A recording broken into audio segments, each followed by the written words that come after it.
Mercedes redonne de l'espoir à ses fans, ils comprennent enfin l'effet de sol sous la carrosserie. Ah bah, il serait temps, au bout d'un an et demi de nouvelles réglementations. Non? Putain. Nous arrivons maintenant à un stade où la corrélation est bonne, on commence à comprendre l'impact des changements. Ça signifie que lorsque les ingénieurs poursuivent une idée à travers la simulation CFD et soufflerie, plus la monte sur la voiture réelle, le composant fait beaucoup plus souvent ce que les ingénieurs attendaient sur la base des calculs. Il s'agissait moins de comprendre les règles de Mercedes que d'en apprendre davantage sur le fonctionnement beaucoup plus complexe du soubassement à effet de sol. En 2021, les soubassements étaient considérablement simples, et hormis la zone du diffuseur, le tout de la voiture devait être complètement plat. Avec les anciennes règles, il n'était pas nécessaire de regarder la voiture dans le même sens dynamique. En utilisant les paramètres d'angle de roulis, d'angle de braquage et de hauteur de casse, nous avons pu comprendre rapidement ce qui se passait. C'est différent depuis 2022. Entre-temps, les structures de flux sous chaque voiture sont plus complexes et beaucoup plus volatiles. Ça nécessite une approche complètement différente. Ce qu'étaient les planches de barge entre les barges board du coup entre 2007 et 2021, le soubassement est aujourd'hui réservé aux aérodynamiciens.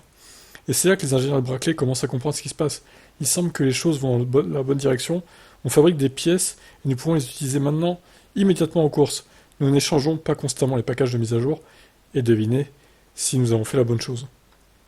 Néanmoins, nous ne sommes bien sûr pas dans la position dans laquelle on veut être et dans laquelle on était surtout avec le règlement 2021.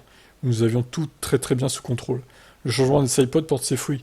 Même si ça ne se voit pas toujours dans la course au développement, il est difficilement possible de mesurer les progrès parce que toutes les équipes progressent très vite en termes de développement.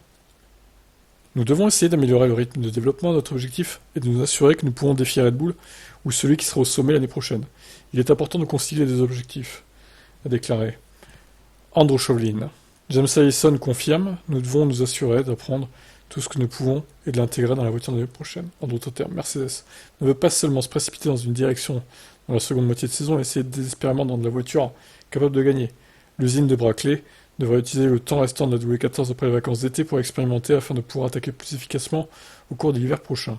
Il s'agit d'apprendre avec cette voiture. Si nous sommes moins sur le changement de voiture, nous en apprendrons moins.